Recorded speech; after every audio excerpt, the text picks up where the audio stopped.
Coucou les loulous, j'espère que vous allez bien. Me revoilà pour une petite vidéo. Aujourd'hui, on m'a posé gentiment la question, savoir si tout le monde va se réveiller un jour. Donc déjà, qu'est-ce qu'est la définition d'un réveil? On va faire simple. On va parler de quelque chose de concret. Voilà, depuis le départ, on a été formaté à être individualiste. On a été formaté à toujours être en compétition avec son voisin, à toujours vouloir une situation meilleure que de ce qu'elle est, et etc. Donc vous avez compris plus ou moins l'idée.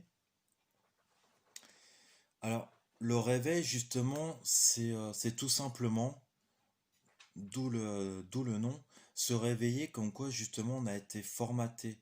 Que c'est pas justement cette recherche permanente d'être toujours mieux que tout le monde, toujours dépassé que tout le monde, et puis être individualiste justement qui prime. Non, le réveil, c'est tout simplement que comprendre qu'on est sur notre planète, hein, sur la planète Terre, qu'on est tous égaux, hein, et que tout simplement que la misère du voisin, c'est également un petit peu la nôtre. Alors je dis pas qu'on est tous frères, loin de là, mais tout simplement arrêter d'être toujours penser qu'à soi. Pouvoir aider quelqu'un, c'est quand même super gratifiant, hein. C'est quand même notre but. À la base, on est quand même fait pour vivre entre guillemets en meute, hein. Si on fait un petit peu d'histoire, on se rend compte que les hommes de Néandertal et toute cette époque-là, ils vivaient en colonie, hein. On descend du singe, hein. Ils vivaient en colonie et ils s'entraidaient. Alors, il y a un groupe qui partait à la chasse, il y a un groupe qui faisait les bâtiments, donc qui faisait les bâtiments, qui contribuait au logement, un autre groupe qui, euh, qui s'occupait des vêtements, d'autres qui s'occupaient des flèches, d'autres qui s'occupaient de tailler les silex, bref. Voilà, on était dans une communion où justement le talent des autres servait au talent des uns. Maintenant, on a un petit peu oublié ce système-là parce que, comme je vous disais, on nous a appris justement à être individualiste, à être toujours être en compétition avec quelqu'un. Donc, justement, d'où cette petite question, entre guillemets, question toute mignonne, est-ce que les gens vont se réveiller un jour? Il y en a qui vont se réveiller. C'est déjà le cas. Là, on voit justement, au vu des circonstances, des personnes justement se réveillent, comprennent qu'on est tout simplement en train de scier la branche sur laquelle on est assis, et que l'homme était tout simplement en train empoisonner notre terre. Que ça soit par la surconsommation, que ça soit par certaines agricultures non trop prononcées, hein. C'est vrai qu'on est dans un cycle où on préfère surproduire par rapport à avoir de la qualité. Ça, faut que ça change. Et tout un tas de systèmes comme ça. Mais on l'a voulu, ce système-là. On est content justement de pouvoir entrer dans un magasin, puis s'acheter un pull, s'acheter un manteau. Avant, non. Avant, justement, on le fabriquait nous-mêmes. C'était tout simple, hein. Les hommes de Néandertal, les hommes de Cro-Magnon, ils tuaient un mammouth, ils tuaient un animal, ils savaient couper la viande, ils s'en servaient pour se nourrir, et ils utilisaient la peau pour pouvoir faire des abris, pour pouvoir faire des vêtements. Maintenant, on ne sait plus faire ça, hein.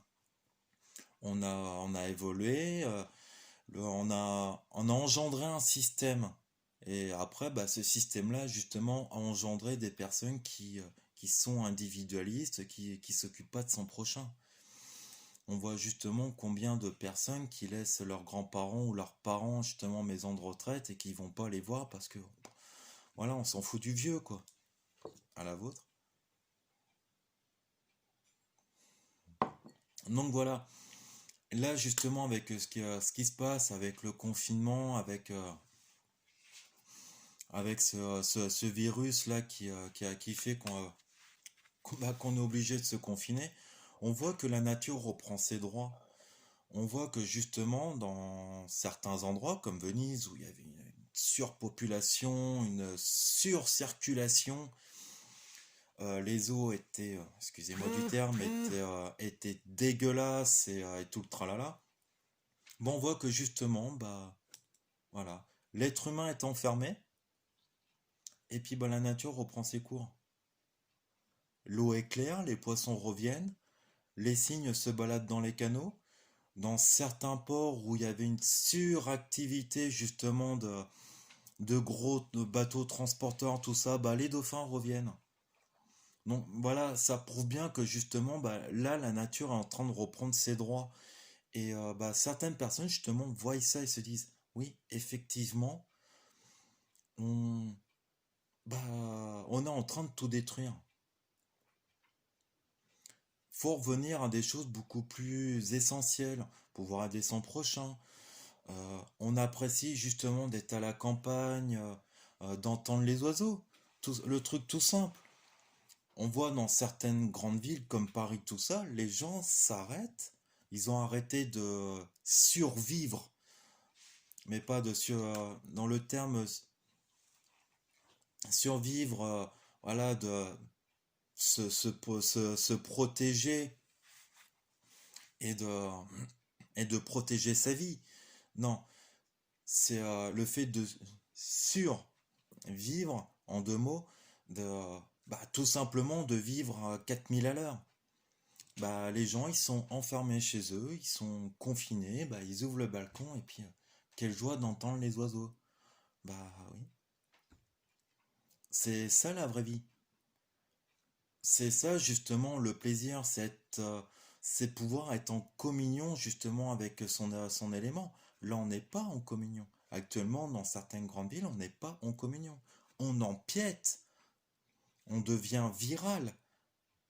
L'être humain, excusez-moi du terme, c'est peut-être un petit peu fort, mais l'être humain, dans certains endroits, dans certains de ses gestes, est un virus.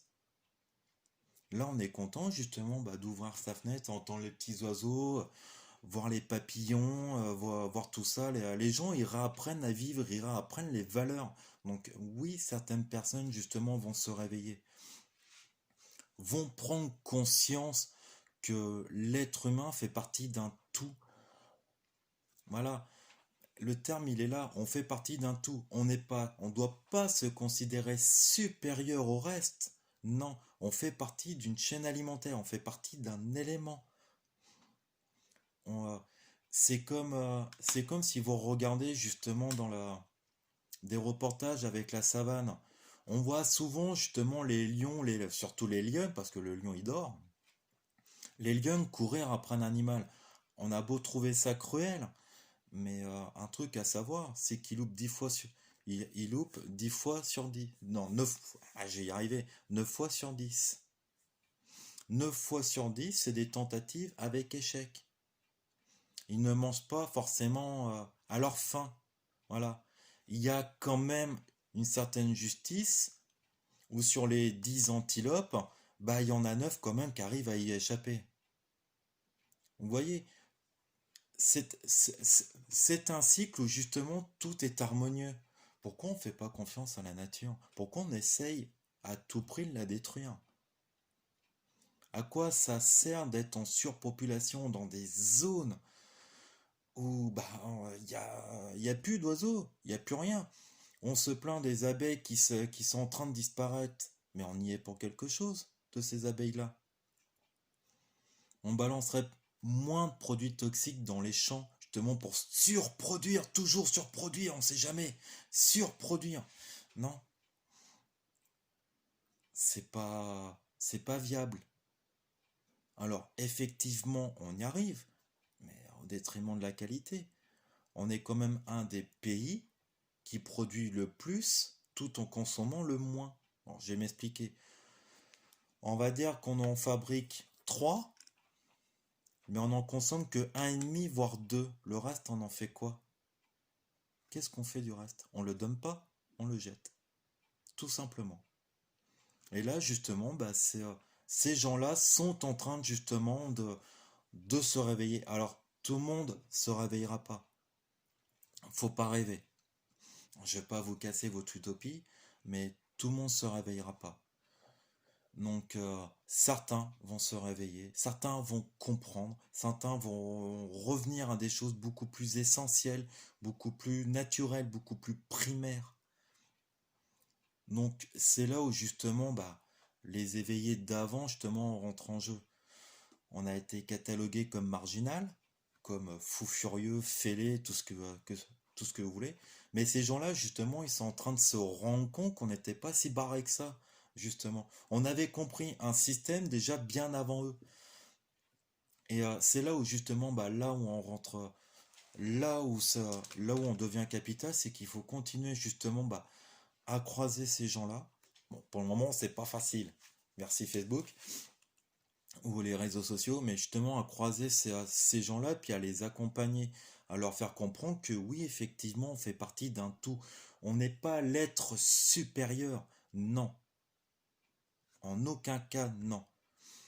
Quand je vois la télé, je, je vois certaines publications qu'il y a sur Facebook où on est capable tout simplement de faire dégager une infirmière de chez elle, tout simplement parce que les gens, ils ont peur du virus, ou qu'on lui pète sa bagnole pour piquer trois masques, ou des gens se battent pour un pot de Nutella qui est soi-disant en promo, ou pour du PQ, pour des masques, du gel hydroalcoolique. Non, quand je vois ça, on n'est pas supérieur. Absolument pas. À la maison, j'ai trois chats qui viennent de trois univers totalement différents et ils s'accordent. Nous, on est capable de taper sur la gueule de notre voisin pour avoir un rouleau de PQ. Donc, en quoi on est supérieur? Effectivement, on pense très vite, on pense plus que la normale, mais en aucun cas on est supérieur. On fait tout simplement partie d'un tout, on fait partie d'une chaîne, on est un élément de cette chaîne. Alors, on peut l'imager, hein. On peut l'imager très facilement, hein. Voilà, une chaîne. Alors imaginez que le premier maillon, l'accroche, c'est la Terre, c'est notre planète. Bah voilà, hein. Après, il y a le vent, l'eau, et ainsi de suite. Nous, on arrive peut-être quelque part par là, on va dire. Mais après, il y a quoi? Après, il y a encore d'autres vies, hein. On n'est pas la fin de tout, hein. On est juste un tout. On fait juste partie d'un tout, d'une chaîne. Et puis, là, justement, nous, on est là, puis on est en train de bousiller le reste. Mais on fera quoi une fois qu'on a bousillé le reste? Voilà, tout simplement. Donc, excusez-moi si la vidéo est peut-être un peu longue. Ouais, fait pas un quart d'heure. Et surtout qu'elle va vous faire turlupiner, mais bon, apparemment vous aimez bien ça. Donc voilà, si vous trouvez des personnes qui sont en train de prendre conscience, prenez-les sous votre aile. Ne les laissez pas justement vagabonder. Vous savez justement, vous, derrière, que ce que c'est justement de passer pour un marginal, pour passer pour un fêlé, un illuminé, tout ce que vous voulez. Donc, laissez pas ces gens-là comme ça. Aidez-les. Faites-leur comprendre que non, tu n'es pas tout seul. Il y en a qui ont compris certaines choses déjà bien avant toi, qu'ils ont essayé de te faire comprendre. Maintenant, tu comprends mieux ce qu'on essaie de t'expliquer. Donc voilà, et soutenez ces personnes-là et effectivement, on sera de plus en plus à comprendre justement qu'on n'est qu'un maillon d'une chaîne. Donc je vous laisse sur ces paroles-là et puis je vous laisse cogiter là-dessus puis je vous dis à la prochaine.